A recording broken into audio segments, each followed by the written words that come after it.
ತನ್ನ ಮಗ ಮತ್ತೊಮ್ಮೆ ರಾಜ್ಯದ ಮುಖ್ಯಮಂತ್ರಿಯಾಗಬೇಕೆಂದು ಮಾಜಿ ಪ್ರಧಾನಿ ಮಣ್ಣಿನ ಮಗ ಕಾಲಿಗೆ ಚಕ್ರ ಕಟ್ಟಿ ತಿರುಗಾಡುತ್ತಿದ್ದಾರೆ. ತನ್ನ ಇಳಿವಯಸ್ಸಿನಲ್ಲೂ ಆರೋಗ್ಯವನ್ನು ಲೆಕ್ಕಿಸದೆ ಮಗನಿಗಾಗಿ ಶ್ರಮಿಸುತ್ತಿದ್ದಾರೆ. ಇದರ ಜೊತೆಗೆ ತುಳುನಾಡಿನ ದೈವದೇವರ ಮೊರೆ ಹೋದ ಮಾಜಿ ಪ್ರಧಾನಿ ಹರಕೆಯನ್ನು ಹೊತ್ತಿದ್ದಾರೆ. ಹಾಗಾದ್ರೆ ಏನಿದು ಟೆಂಪಲ್ ರನ್ ವಿಚಾರ ಅಂತೀರಾ? ಹಾಗಾದ್ರೆ ಈ ಸ್ಟೋರಿ ನೋಡಿ. ರಾಜ್ಯದಲ್ಲಿ ಚುನಾವಣಾ ಕಾವು ಹೆಚ್ಚಾಗಿದ್ದು, ಯಾರು ಶಾಸಕರಾಗ್ತಾರೆ, ಯಾವ ಪಕ್ಷಕ್ಕೆ ಬಹುಮತ ಬರುತ್ತೆ ಅನ್ನೋ ಲೆಕ್ಕಾಚಾರ ನಡೆಯುತ್ತಿದೆ. ಆದ್ರೆ ಜೆಡಿಎಸ್ ವರಿಷ್ಠ ಮಾಜಿ ಪ್ರಧಾನಿ ಎಚ್.ಡಿ. ದೇವೇಗೌಡ ಮಾತ್ರ ಈ ಬಾರಿ ತನ್ನ ಮಗನನ್ನು ಮತ್ತೊಮ್ಮೆ ಮುಖ್ಯಮಂತ್ರಿ ಮಾಡಬೇಕೆಂಬ ಛಲದಲ್ಲಿದ್ದಾರೆ. ಇದಕ್ಕೆಲ್ಲ ದೈವಬಲ ಬೇಕೆಂಬ ಕಾರಣಕ್ಕಾಗಿ ಇದೀಗ ದೈವದೇವರ ನೆಲೆಬೀಡು ಪರಶುರಾಮ ಸೃಷ್ಟಿಯ ತುಳುನಾಡಿನ ಮಣ್ಣಿಗೆ ಮಣ್ಣಿನ ಮಗ ಕಾಲಿಟ್ಟಿದ್ದಾರೆ.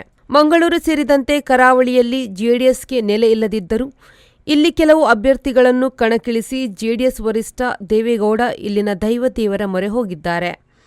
ತನ್ನ ಮಗನನ್ನು ಈ ಬಾರಿ ಮತ್ತೊಮ್ಮೆ ಮುಖ್ಯಮಂತ್ರಿಯನ್ನಾಗಿ ಮಾಡಿಸುವಂತೆ ದೈವದೇವರಲ್ಲಿ ಪ್ರಾರ್ಥಿಸಲು ಮಂಗಳೂರಿಗೆ ಬಂದಿದ್ದಾರೆ.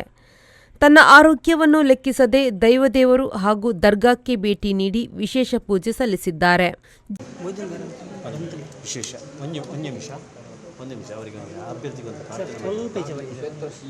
ಅನ್ನಪೂರ್ಣೇಶ್ವರ ದೇವರ ಸನ್ನಿಧಾನ ಬಂದು ನಾವು ದೇವರ ಸೇವೆಯನ್ನು ಮಾಡುವ ದೇವರ ಕೈ ಬಿಟ್ಟಿಲ್ಲ. ಆ ರೀತಿಯಲ್ಲಿ ಈ ಜಾಗ ಬಂದಂಥ ದೇವರ ಈ ಸಾರಿ ಜಯ ಕೀರ್ತಿಯ ತಾಯಿ ಒಳ್ಳೆಯ ರೀತಿಯಲ್ಲಿ ಆ ರಾಜಕೀಯ ವಿಷಯದಲ್ಲಿ ಜಯಗೊಳಿಸಬೇಕಾಗಿ ಅನ್ನಪೂರ್ಣೇಶ್ವರಿ ಪರಿವಾರ ದೇವತೆಗಳಲ್ಲಿ ಒಳ್ಳೆಯ ರೀತಿಯಲ್ಲಿ ನಡೆಸಬೇಕಾಗಿ ಪರಿವಾರ ದೇವತೆ ಪ್ರಾರ್ಥನೆ ಮಾಡಬಹುದು.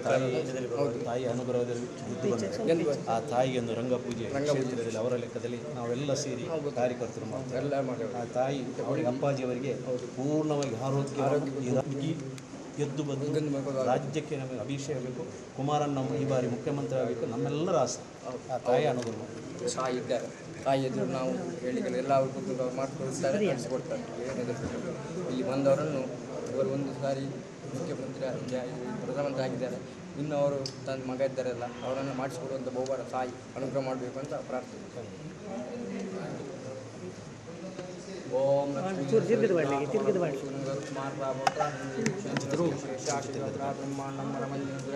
ಯಶ್ಯಾಪ್ರಭು ಸೇವಕ ಸಕ್ರೆ ಕುಟುಂಬಪಾನವರಃ ಕುರ್ವಂತು ಮಂಗಳಂ ಮಹಾನ್ ದಾತಾರಂ ಶಂಭರ್ಷಕರೋ ರಾಜ ಪುತ್ರ ಹೇಹ ಶ್ರೀ ಮಹಾರಾಜ ಬಲ್ ಶಿವಸೋ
भगवान मंगल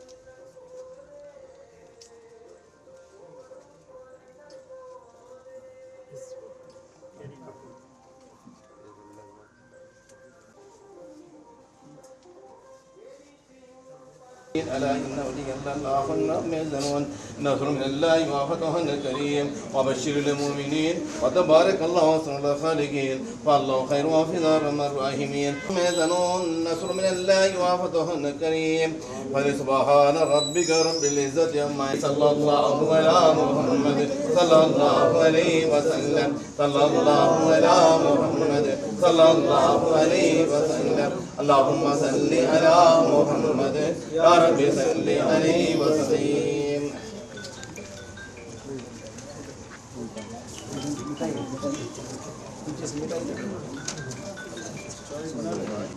शक्कर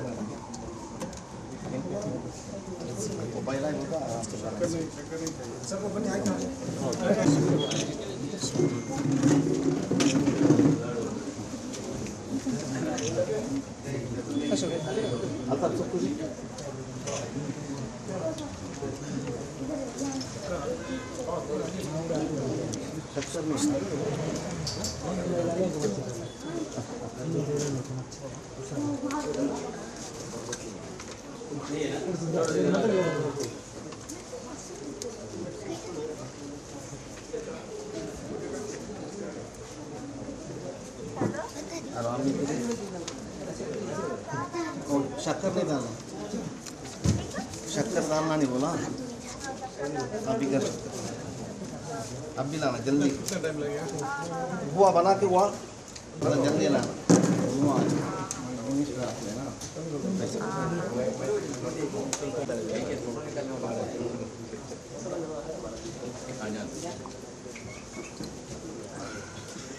हमारे सारे कर्नाटक से सबसे बड़े देवगढ़ यहाँ तक आके पहुँचे हैं JDS prime minister okay JDS भी लेके आए हैं, यहाँ तक दरगाह तक आए हैं। हमारे जितने भी हमारे छोटे से लेके जितने भी 18 साल के ऊपर के जितने भी हैं उम्र वाले पूरे भी जेडीएस के ऊपर मोहब्बत से सब जेडीएस को वोट डालना, वोट डाल को इनको जिताना, जिता के सारा इंडिया में हमारा नाम होना, हिंदुस्तान में हमारा नाम होना, हाँ मोहिद्दीन बाबा का भी नाम होना, देवगौड़ा का भी नाम होना, बीएम फारूक भाई का भी नाम अल्लाह ताला कामयाब होना बोल के अल्लाह से दुआ मांग रहा हूँ। सब लोग आप लोग साथ देना, आमीन बोलो, आमीन।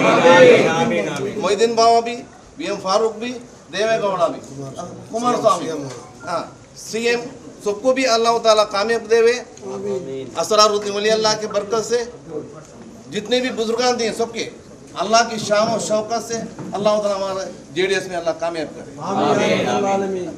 खास करके हमारे ये बार मोहिद्दीन भाई एमएलए अल्लाह ताला उनको गैब से मदद करे, हो जाए अल्लाह से इंशाअल्लाह एमएलए। ಜೆಡಿಎಸ್ ಕರಾವಳಿಯಲ್ಲಿ ಹೆಚ್ಚಿನ ಅಭ್ಯರ್ಥಿಗಳನ್ನು ಕಣಕ್ಕಿಳಿಸದಿದ್ದರೂ ಕಾಂಗ್ರೆಸ್ ಟಿಕೆಟ್ ಆಕಾಂಕ್ಷಿ ಮಾಜಿ ಶಾಸಕ ಮೊಯ್ದೀನ್ ಬಾವ ಟಿಕೆಟ್ ಸಿಗದೆ ಜೆಡಿಎಸ್ ಸೇರಿದ್ದಾರೆ. ಕಾಂಗ್ರೆಸ್ ಟಿಕೆಟ್ ನೀಡದ ಮಂಗಳೂರು ಉತ್ತರ ಕ್ಷೇತ್ರದಲ್ಲೇ ಮೊಯ್ದೀನ್ ಬಾವ ಜೆಡಿಎಸ್ನಿಂದ ಸ್ಪರ್ಧಿಸಿದ್ದು, ಬಾವ ಪರವಾಗಿ ಪ್ರಚಾರ ಸಭೆಯಲ್ಲಿ ಭಾಗಿಯಾಗಲು ದೇವೇಗೌಡರು ಬಂದಿದ್ರು. ಆದರೆ ಅದಕ್ಕೂ ಮೊದಲು ಬಜಪೆ ಸಮೀಪದ ಸುಂಕದಕಟ್ಟೆ ಶ್ರೀ ಅನ್ನಪೂರ್ಣೇಶ್ವರಿ ದೇವಸ್ಥಾನಕ್ಕೆ ಭೇಟಿ ನೀಡಿದ್ದು, ಬಳಿಕ ಅಲ್ಲಿನ ಕಾರ್ಯಕರ್ತರ ಮೂಲಕ ದೇವಿಗೆ ಹರಕೆ ಹೇಳಿದ್ದು, ಎಚ್.ಡಿ. ಕುಮಾರಸ್ವಾಮಿ ಮುಖ್ಯಮಂತ್ರಿಯಾದರೆ ರಂಗಪೂಜೆ ನೀಡೋದಾಗಿ ಹರಕೆ ಹೊತ್ತುಕೊಂಡಿದ್ದಾರೆ. ಬಳಿಕ ಅಲ್ಲೇ ಸಮೀಪದ ಪೆರಾರ ಬ್ರಹ್ಮಬಲಾಂಡ ದೇವಸ್ಥಾನಕ್ಕೆ ಭೇಟಿ ನೀಡಿ ಅಲ್ಲೂ ವಿಶೇಷ ಪೂಜೆ ಸಲ್ಲಿಸಿ ಹರಕೆ ಹೊತ್ತುಕೊಂಡಿದ್ದಾರೆ. ಬಳಿಕ ಗುರುಕಂಬಳ ಹಸ್ರತ್ ಅಸ್ರಾರುದ್ದೀನ್ ಅಹ್ಲಿಯಾ ದರ್ಗಾಕ್ಕೆ ಭೇಟಿ ನೀಡಿ ಉಸ್ತಾದ್ರಿಂದ ವಿಶೇಷ ಪ್ರಾರ್ಥನೆ ಸಲ್ಲಿಸಿದ್ರು. ಬಳಿಕ ನಡೆದ ಸಮಾವೇಶದಲ್ಲಿ ಮಾತನಾಡಿ, ಕುಮಾರಸ್ವಾಮಿ ಈ ಬಾರಿ ಮುಖ್ಯಮಂತ್ರಿಯಾಗಲು ಅವಕಾಶ ಕೊಡಿ ಎಂದು ಮತದಾರರಲ್ಲಿ ವಿನಂತಿಸಿದ್ರು. ಬಂಧುಗಳಲ್ಲಿ ನೀವು ಜ್ಞಾಪಕದಲ್ಲಿ ಇಟ್ಕೊಂಡು ಅವ್ರನ್ನ ಗೆಲ್ಲಿಸಿ ವಿಧಾನಸಭೆಗೆ 13ನೇ ತಾರೀಕು ಕಳೆದುಕೊಡಬೇಕು ಅಂತ ಹೇಳಿ ಕೈ ಮುಗಿದು ನಿಮ್ಮೆಲ್ಲರಲ್ಲಿ ಪ್ರಾರ್ಥನೆ ಮಾಡಿ ಸಭೆ ಮುಂದುವರಿಯುತ್ತೆ. ಬಾಬಾ ಅವರು ಉದ್ದೇಶವಾಗಿ ಏನು ಮಾತನಾಡಿದ್ದಾರೆ ನಾನು ಅರ್ಥ ಮಾಡ್ಕೊಂಡಿದ್ದೇನೆ ಅವ್ರ ನೋವನ್ನು. ಆದರೆ ನಿಮ್ಮನ್ನು ಜನ ಕೈ ಬಿಡಲ್ಲ ಬಾಬಾ ಅವರೇ, ನಿಮ್ಮನ್ನು ಎಂದೂ ಜನ ಕೈ ಬಿಡೋದಿಲ್ಲ. ಈ ಸಭೆಯೇ ಇದಕ್ಕೆ ಸಾಕ್ಷಿ. ಇವತ್ತು ನಿಮ್ಮನ್ನು ಪುನಃ ಕೈ ಹಿಡಿದು ವಿಧಾನಸಭೆಗೆ ನಡೆಸ್ಕೊಂಡು ಹೋಗಿ ಕುಮಾರಸ್ವಾಮಿಯವರು ಮುಖ್ಯಮಂತ್ರಿ ಆಗ್ತಕ್ಕಂಥ ದಿನ ಇವತ್ತು ಉತ್ತರ ಕ್ಷೇತ್ರದ ಮಹಾಜನತೆ, ಮಂಗಳೂರಿನ ಮಹಾಜನತೆ ನಿಮ್ಮನ್ನು ಕಳಿಸ್ಕೊಟ್ಟು ಕುಮಾರಸ್ವಾಮಿ ಮುಖ್ಯಮಂತ್ರಿ ಆಗಲಿಕ್ಕೆ ಒಂದು ಅವಕಾಶ ಕಲ್ಪಿಸಿಕೊಡ್ತಕ್ಕಂಥದ್ದು ಶತಸಿದ್ಧ, ಇದರಲ್ಲಿ ಯಾವುದೇ ಸಂಶಯ ಇಲ್ಲ ಅನ್ನೋ ಮಾತನ್ನು ಹೇಳಿ ನನ್ನ ಆತ್ಮೀಯ ಮಿತ್ರ ಫರೂಕ್ ಅವರು ಶಾಸಕರಾಗಿರ್ಬೋದು, ₹1 ಅವರು ಅದರಿಂದ ಯಾವುದೇ ಲಾಭವನ್ನು ಪಡ್ಕೊಳ್ಳಿಲ್ಲ. ಬಡವರಿಗೋಸ್ಕರ ಎಲ್ಲವನ್ನೂ ದಾರಿ ಇರತಕ್ಕಂಥ ಒಬ್ಬ ಮಹಾನ್ ವ್ಯಕ್ತಿ ಫರೂಕ್ ಅವರು ನನ್ನ ಜೊತೆ ಕೂತಿದ್ದಾರೆ. ಸದಾಶಿವ ಅವರು ಮಾತನಾಡಿದ್ದಾರೆ. ನಮ್ಮ ಪಕ್ಷದ ಅಧ್ಯಕ್ಷರು ಮಾದೇವರು ಎಲ್ಲರೂ ಮಾತನಾಡಿದ್ದಾರೆ. ಅನೇಕ ಜನ ಮುಖಂಡಗಳು ಈ ಸಭೆಯಲ್ಲಿದ್ದಾರೆ. ನಾನು ಎಲ್ಲರ ಹೆಸರನ್ನು ಹೇಳಲಿಕ್ಕೆ ಸಾಧ್ಯ ಆಗಿಲ್ಲ. ದಯಮಾಡಿ ಈ ಸಭೆಯಲ್ಲಿ ನೆರೆದಿರ್ತಕ್ಕಂಥ ಎಲ್ಲ ನನ್ನ ತಾಯಂದಿರಿಗೆ, ಯುವಕರಿಗೆ, ಹಿರಿಯರಿಗೆ, ಮಾಧ್ಯಮ ಸ್ನೇಹಿತರಿಗೆ, ಪ್ರತಿಯೊಬ್ಬರಲ್ಲೂ ಮಾದೇಗೌಡರಿರ್ಬೋದು, ಪ್ರತಿಯೊಬ್ಬರಲ್ಲೂ ಕೈ ಜೋಡಿಸಿ ವಿನಂತಿ ಮಾಡ್ತೇನೆ. ದಯಮಾಡಿ 10ನೇ ತಾರೀಕು ಸಂಜೆ 6 ಗಂಟೆವರೆಗೂ ನೀವು ನಿದ್ರೆ ಮಾಡಬಾರ್ದು. ಪ್ರತಿಯೊಬ್ಬರು ಮನೆಗೆ ಹೋಗಿ ಕುಮಾರಣ್ಣವ್ರನ್ನ ಮುಂದಿನ ಮುಖ್ಯಮಂತ್ರಿ ಆಗಲಿಕ್ಕೆ ಮಂಗಳೂರು ಉತ್ತರ ಕ್ಷೇತ್ರ ನಾವು ನಮ್ಮ ಕೊಡುಗೆಯನ್ನು ಕೊಡ್ತೇವೆ ಅನ್ನೋ ಒಂದು ಶಪಥವನ್ನು ಮಾಡಿ ತಾವು ಕೆಲಸ ಮಾಡಬೇಕು ಅಂತ ಹೇಳಿ ತಮ್ಮಲ್ಲಿ ಕೈ ಮುಗಿದು ಪ್ರಾರ್ಥನೆ ಮಾಡಿ ಸರ್ವರಿಗೂ ನಾನು ತಲೆಬಾಗಿ ನಮಸ್ಕಾರ ಮಾಡಿ ನನ್ನ ಮಾತನ್ನು ಮುಗಿಸ್ತೇನೆ. ಜೈ ಹಿಂದ್, ಜೈ ಕರ್ನಾಟಕ. ಈ ಬಾರಿ ಬಹುಮತ 2 ರಾಷ್ಟ್ರೀಯ ಪಕ್ಷಗಳಿಗೆ ಸಿಗೋದಿಲ್ಲ ಅನ್ನೋ ಲೆಕ್ಕಾಚಾರ ಇರೋ ಹಿನ್ನೆಲೆಯಲ್ಲಿ ಜೆಡಿಎಸ್ ಕಿಂಗ್ ಮೇಕರ್ ಆಗಲು ರೆಡಿಯಾಗಿದೆ. ಹೀಗಾಗಿಯೇ ಗೌಡ್ರು ತನ್ನ ಮಗನನ್ನು ಮುಖ್ಯಮಂತ್ರಿ ಮಾಡೋ ಪ್ಲಾನ್ ಮಾಡಿದ್ದು, ಅದಕ್ಕೆ ದೈವದೇವರ ಅನುಗ್ರಹ ಇರಲೆಂದು ಕರಾವಳಿಯಲ್ಲಿ ದೊಡ್ಡಗೌಡ್ರು ಟೆಂಪಲ್ ರನ್ ನಡೆಸಿದ್ದಾರೆ.